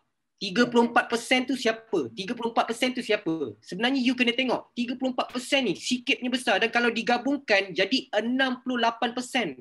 Market sekarang ni, you dah nampak dah kategori orang yang paling ramai ni, percentage ni. Inilah yang sebenarnya yang kita nak kena tackle ni. Alright? Sebab ni percentage yang sangat-sangat besar. Betul bos? Betul. Ya, Okey, so kita ada juga daripada Zana Suzana. Boleh minta tolong pinkan beliau. Okey, sebelum tu saya tambah sikit daripada Encik Syahrul tadi. Okey. Maksud kata contoh sebab bila kita call, orang tu adalah orang yang yalah first time kita engage. Yang bagusnya kalau kita boleh belajar dulu orang ini dia termasuk dalam golongan mana dulu. Jadi saya rasa apa yang saya nak cakap ni jawapan kepada pertanyaan Zana Suzana tadi. Macam mana nak mengenal pasti orang ini? Okay. So topik ini pun baru. Dan saya pun tak pernah ceritakan kepada orang. Tapi apa yang saya selalu buat adalah saya selalu mengenal pasti melalui penceritaan dia. Saya selalu berbual dulu. Macam tadi contoh paling simple. Oh, you pakai Apple you pakai Samsung Oh, ni abang memang jenis orang yang suka ke kalau keluar menjadi orang pertama lah. Benda macam tu kita figure out. kita dapatkan idea dulu. Tengok apa dia pakai. Kita dapat gambaran. Dia tak semestinya accurate. Dia tak semestinya 100% tepat. Tetapi selalunya dia menggambarkan orang ini adalah orang bagaimana. Jadi cuba kita tengok dalam Skodeng. Ilmu ni saya bawa dekat Indonesia. Saya dapat dalam saya bawa. Ini saya bawa sikit Malaysia. Kita kena belajar Skodeng. Nama prospek tu Siti Fatimah binti Ahmad. Pergi Skodeng. Dalam social media ada Skodeng. Ada tak gambaran dia ni orang yang macam mana? Contoh, dia sangat bangga kalau dia dapat beli produk yang mana dia tu menjadi orang yang paling awal. Ataupun contoh, dia cerita dia beli produk ni sebab dia dah lihat ramai orang lain yang beli produk. Ataupun contoh, dia cakap dia beli produk baru disebabkan dia tidak ada pilihan. Itu idea dia, mindset dia, kita boleh nampak daripada social media dia. Kalau kita berbual secara langsung, kita boleh tanya direct juga. Kan? Macam, cantik tu dong, beli dekat mana? Katakanlah kita boleh relate. Bila belinya ni? Masa awal-awal ke? Kan? Dan biarkan orang itu bercerita. Kita tanya supaya dia bercerita.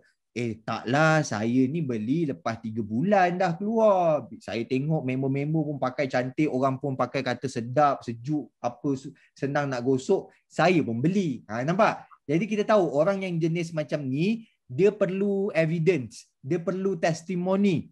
Bila kita nak present, kita kena bersedia dengan feedback, review, evidence based. Tapi orang-orang yang dia kata, saya beli ni lama dah. Awal-awal keluar dulu, ada 500 set pertama saya dah beli dah. Orang yang macam ni, kita jangan main dengan dia tentang review, tentang feedback. Tak perlu. Orang-orang macam ni, kita mainkan sentimen. Betul lah kalau macam tu, you pakai ni, you lah orang paling awal. Saya rasa kalau sekitar Meru, kalau kat Kelang ni, kalau kat Kampung Gajah ni, you lah orang yang pertama. Memanglah dia bukan orang pertama dalam Maxima, dalam Malaysia. Tapi kita cakap, you lah orang pertama dalam parit Sengkuang ni. Contoh. You lah orang pertama dalam universiti ni. You lah orang pertama dalam kita punya jemaah masjid ni. Carilah cara untuk tunjukkan bahawa dia lah orang paling awal. Contoh, nampak tak? Kalau kita nak cerita pula contoh kepada golongan yang late majority. Okay, kita tunjukkan kepada yang lebih efektif adalah review dan feedback daripada orang ramai, daripada public. Tapi kalau golongan early majority dia berbeza. Early majority kita kena tunjukkan kepada dia ada tak kawan-kawan rapat dia dah guna, ada tak keluarga dia yang dah guna, ada tak yang orang-orang yang dia follow dah guna. Contohlah dia memang suka sangat dengan Siti Nurhaliza. So golongan early majority ni kita tunjuk kepada dia, you tengok tak artis yang you minat, Siti Nurhaliza pun pakai. So ya ke Siti Nurhaliza pakai? Dia pun nak gunalah. You jangan tunjuk artis yang dia tak follow. You tengok artis bla bla bla ni pakai. Siapa artis bla bla bla ni? Tak ada effect. Nampak tak? Tetapi golongan late majority, you tak perlukan orang yang dia rapat. You nak tunjukkan dia public, masyarakat dah guna. Dan dia lebih percaya bila masyarakat dah guna. Itu caranya kita nak present kepada setiap golongan ni, dia berbeza-beza. Golongan yang you sebenarnya tak perlu fokus adalah golongan laggard. Golongan laggard ni golongan yang kumpulan terakhir. You tak payah nak fokus kat dia. Cuma you tahu, kalau produk dia yang apa dia pakai tu dah betul-betul dah tak ada, barulah dia akan tukar produk. So the only way you nak tukar produk dia adalah you kena manipulate penggunaan produk dia yang sekarang. Laggard ni biasanya dia akan serah diri, bos. Selalunya serah diri. Laggard ni selalu serah diri. Selalunya serah diri. Sebab tu kumpulan yang ni kumpulan terakhir. Jadi macam saya cakap, kita tak nak buang masa dan kita tak nak buang resources kita, emosi kita untuk pergi cerita pada golongan laggard. Tak. Sebab dia tidak boleh membuat keputusan dia sendiri. Dia tak ada impact. Dia memang guna sebab dia dah terpaksa, tak ada benda lain. So fokus kepada 4 kumpulan ini. Dan caranya bagaimana? Tadi sebab itu kita dah kupas satu per satu kumpulan ini. So buat sedikit homework supaya lepas ni lebih cantik presentation kita. Kurang sikit rejection kita. Boleh? Okay. Okay. So, okay bos. last bos sebelum kita nak end kita punya topik kita pada malam ini. Jadi kita boleh tak kita hari ini kita nak bincangkan tentang apa bentuk mindset sebenarnya yang kita perlukan sebenarnya. Boleh diterjemahkan lagi soalan tu? Maksudnya mindset pada kita ni lah, maksudnya sebagai kita ni, sebagai seorang ibarat macam orang yang kita nak berjumpa dengan orang ni. Jadi apa mindset yang patut kita bawa? Maksudnya mindset tu lah yang kita nak kena bawa ni. Sebab kita akan berjumpa dengan pelbagai jenis ataupun kita akan jumpa dengan 5 type of people. Jadi mindset kita ni, kita nak kena tahu juga kan, apa mindset yang kita nak kena bawa. Sebab kita takut bila mindset kita salah, kita akan, sebab mindset ni is everything. Okay? Jadi ini yang perlu orang perlu tahu. Sebab salah mindset, salah golongan, takut lain pula dia jadi. Baik, so untuk kita relatekan kepada topik kita pada hari ini, saya nak bawakan kepada satu mindset yang sebenarnya sangat basic, sangat mudah tetapi merupakan asas kepada perniagaan itu sendiri. Kalau kita tengok kepada curve ni tadi, so apa yang kita buat sekarang? Apa yang kita sedang buat adalah instead of memahami produk kita, memahami diri kita, kita bermula dengan memahami kehendak dan interest prospek kita. Bukan diri kita sendiri. Sebenarnya itu sendiri merupakan cara pandang, perception dan mindset yang sangat penting. Sebab hari ni kadang-kadang kita nampak bila kita nak bawa produk kita, kita lupa bahawa kita nak tunjukkan kepada individu lain, bukan diri kita sendiri. Jadi perception tak sama, excitement tidak sama, interest tidak sama. Apabila kita nak bawa produk ni berjumpa dengan orang, kita kena pentingkan apa yang dia minat. Okey, kadang-kadang nampak tak kita cerita KIX ni bagus, dia menguatkan imun sistem, dia menggunakan dia menggunakan bahan-bahan sekian. Kita lupa orang tu sebenarnya dia berminat untuk apa. BRX yang kompleks kan, cerita tentang memori. Okey, kita kena ambil tahu dulu apa yang dia interest. Contoh, orang ini adalah orang yang mempunyai anak kecil. Anak-anak dia kecil lagi. So, interest dia mungkin untuk membantu anak-anak dia belajar dengan lebih baik. Bila kita cerita BRX, kita cerita pompang, itu cerita daripada kita.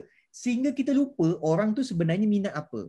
Kalau orang tu minat untuk memperkembangkan pembelajaran anak-anak dia, kita fokus kepada manfaat produk itu untuk anak dia dapat kecemerlangan di dalam pembelajaran, di dalam peperiksaan, kemudahan untuk mengingat pelajaran dia. So, kalaupun dia tidak tahu dengan jelas pasal produk itu sendiri, dia jelas tentang manfaat produk tu. Tapi kadang-kadang benda ni nampak basic dan simple, tapi ramai orang tidak boleh bawa storytelling ini yang betul sebab dia selalu bercerita excited melalui apa yang dia faham, bukan apa yang prospek pembeli itu nak faham. Okey, dan contoh BRX tadi, you nak bawa BRX, dah kenal 4 golongan ini tadi kan. So, you kenal pasti 4 golongan ini.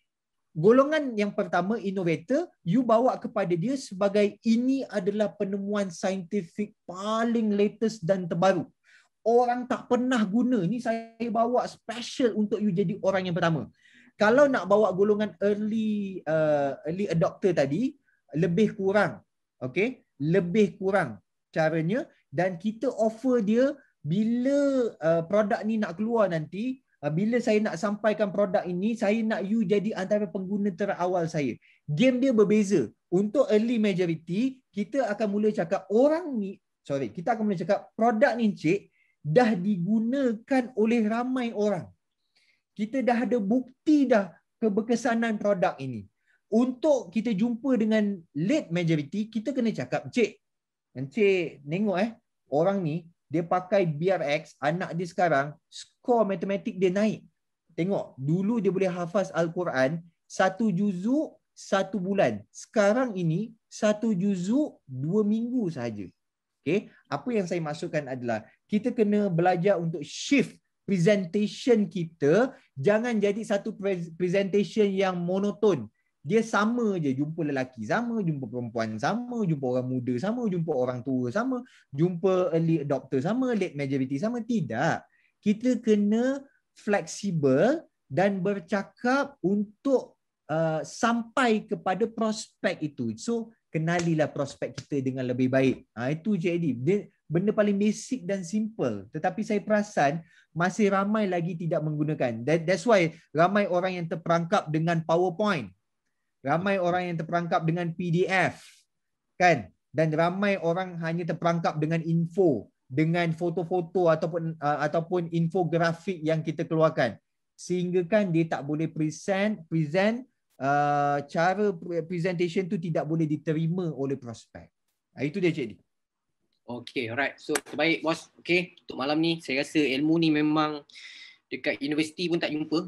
Okay, so hari ni kita alhamdulillah di Maxima kita dapat maklumat yang informasi macam ni, dan this is Maxima lah. Maxima ni kita memang akan, sebenarnya inilah dia kelainan kita dan kenapa hari ni anda perlu memilih Maxima sebagai platform untuk mengubah kehidupan. Ini adalah salah satu sebab. Sebab bukan saja kita nak anda mengubah dari sudut keuangan anda, dari sudut masa ataupun kesihatan anda. Malah hari ini kita nak anda berubah dari sudut ilmu anda. Bila ilmu kita ni different daripada orang-orang lain, different daripada pemain networking lain, anda punya level ni memang orang cakap, dia ni memang gempak dia ni. Maksudnya kalau kita nak jumpa orang, nak buat presentation tak sama dengan leader-leader company lain. Kita memang ada presentation sendiri. Kita ada cara kita bawa sendiri. Kita faham dengan orang ni nak bercerita tentang apa, dengan orang ni nak cerita tentang apa. Sebab apa? Kita dah tahu dah dia orang ni dalam kategori yang macam mana. Kita tak memang orang cakap tu tak hentam apa dia panggil, hentam apa? Hentam krono. Hentam krono. Jadi kita sebab kena faham tuan-tuan, bila kita berjumpa dapat peluang berjumpa dengan prospek, kita jangan nak cakap apa, jangan hancurkan tau benda tu, sebab bukan senang nak jumpa, nak buat appointment dengan orang ni bukan senang. Tapi bila anda dapat appointment dengan orang boleh korbankan masa dia untuk jumpa anda. Do your best. Jadi saya nak tambah sikit lagi sebab saya baru teringat lah. Boleh. Saya baru teringat. Kalau anda berjumpa dengan prospek, tiba-tiba anda macam kenal. Dia ni rupanya late majority. Orang macam ni memang dia perlukan feedback, dia perlukan review, dia perlukan macam-macam lah. Dia nak tengok ada tak orang yang ada pakai nombor telefon lah, gambar dia kat mana, orang tu duduk kat mana. Dia nak bukti semua. First of all, kita ni peniaga, jangan paksa. Kat situlah yang kita kena memainkan mindset yang betul. Kita back off. Yeah. Jangan cuba jual at the moment yang kita tak ada feedback, tak ada review, tapi orang itu late majority. Kita back off dulu. Kita letak dia dalam simpanan sebagai prospek menunggu. Okay? Sebab kita tahu kita kena pergi kejar dulu early innovator, early adopter dengan innovator ni, supaya kita dapat dulu feedback, kita dapat dulu review. Okay? Dan bila kita dah mula dapat feedback, dah mula dapat review, dah mula dapat evidence, barulah kita pergi jumpa balik orang yang late majority ni. Nampak tak? So, tak semestinya kalau kita nak paksa juga jual. Jangan. Take your time. Okay, bos. Maksudnya macam ni, bos. Dalam senario yang tu, bila kita tengah nak berjumpa kan, dan tengah berjumpa dengan orang ni, lepas tu orang ni pula memang late majority ni tadi. Alright?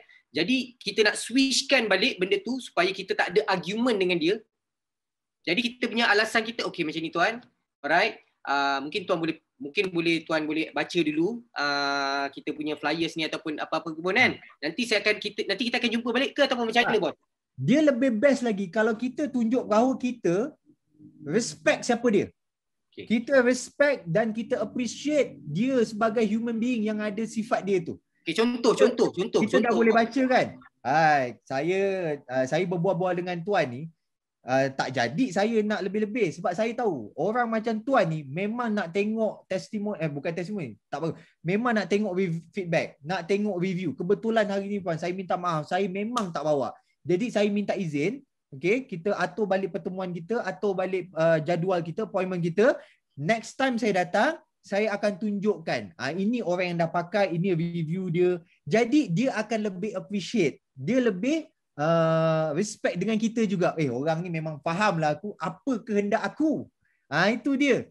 Dan kita tunjuk bahawa kita kenal dia, kita tidak terburu-buru nak jual pada produk dia dan memang kita care pasal dia. Sama juga kalau orang yang early innovator ni. Jadi early innovator ni kita boleh cakap contohnya, I memang nak you dulu beli. I boleh je bawa pada sipulan tapi I tak nak dia pakai dulu. I nak you pakai dulu. You kena test dulu. Sebab orang macam you ni memang layak pakai produk ni. Dia lain cerita dia. Itu kalau kata main dekat produk. Tapi kalau dari sudut strategi orang yang kaki bisnes ni pula, mungkin kita boleh berjumpa dengan orang tu. Okey, macam ni tuan. Memandangkan tuan ni ada macam ialah ketua kampung. Okey, jadi bila ketua kampung ni, tuan kita tahulah penduduk kampung ni macam mana. Jadi sebelum saya nak pergi kepada penduduk-penduduk kampung ni, saya respect pada tok ketua kampung, saya jumpa dulu dan ini perancangan saya. Dan saya rasa kalau tok ketua kampung ni jadi yang terawal dan orang yang penduduk-penduduk kampung ni semua saya akan, maksudnya dia akan duduk di bawah rangkaian Tok Kadi pula, Tok Ketua Kampung. Betul tak macam tu, bos? Saya ada berbeza pendapat yang besar bila soal macam ni. Ingat tak tadi saya cakap, kesilapan bukanlah kesilapan. Mungkin cara kebiasaan orang bawah adalah dia jumpa ketua kampung dulu. Dia jumpa ketua koperasi dulu. Dia jumpa ketua keluarga dulu. Kita kena reverse sebenarnya. Tengok, kita ikut bell. Kita ikut loceng ni tadi. Kita bukan jumpa ketua kampung, melainkan kalau ketua kampung itu innovator, early adopter. Melainkan itu sahaja. Tetapi kita anggap saja ketua kampung bukan early adopter, bukan yang awal-awal. Kita memang kena jumpa orang yang innovator dan early adopter. Sebab apa? Orang-orang ni yang akan pakai sampai bila? Sampai kan dah lebih 50%, ketua kampung tengok, menarik ni. Dan orang-orang dia rakyat mahin, rakyat marhain yang akan memberontak, yang akan cakap, ketua kampung, kita mesti jadikan produk ini kewajipan dalam kampung kita. Jadi dia tertekan. Dia tertekan dengan veto dan rungutan daripada ahli-ahli penduduk kampung. Dia rasa macam terdesak, akhirnya dia juga bersetuju. Dia daripada bawah ke atas, bukan daripada atas ke bawah. Macam koperasi, ahli-ahli koperasi dah pakai dulu. Dia bukan koperasi yang paling ketua tu nak kena accept dulu. Tak. Dia early adopter ni kena accept dulu. Lepas tu dah masuk early majority. Dah lebih 50% menggunakan produk itu di luar, barulah disampaikan kepada ketua koperasi. Kita kena masukkan produk ni dalam koperasi. Nampak tak? Ahli-ahli kita memang dah guna dah. Alangkah jimatnya kalau tuan pengerusi boleh memasukkan produk ini dalam koperasi kita, dan ini juga akan menambahkan keuntungan koperasi. Baik. Dia pun terpaksa masukkan. Okey. Pak boleh faham dia kena ada macam ni, sebab saya faham. Sebab apa yang kita bualkan ni adalah benda yang bermain dalam kita punya fikiran. Betul tak? Jadi benda ni yang kita kena terjemahkan supaya anda boleh faham. Supaya anda boleh faham. Okay. So, macam mana? Okay, everything semua Alright Jadi, okay. Alright, ini saya nampak satu line ni semua ke Songkok Haji je. Okay. Alright. So, okay. So, boss, thank you very much, boss, for your time and then for your knowledge untuk topik pada malam ni, pada minggu ni. Best. Alright.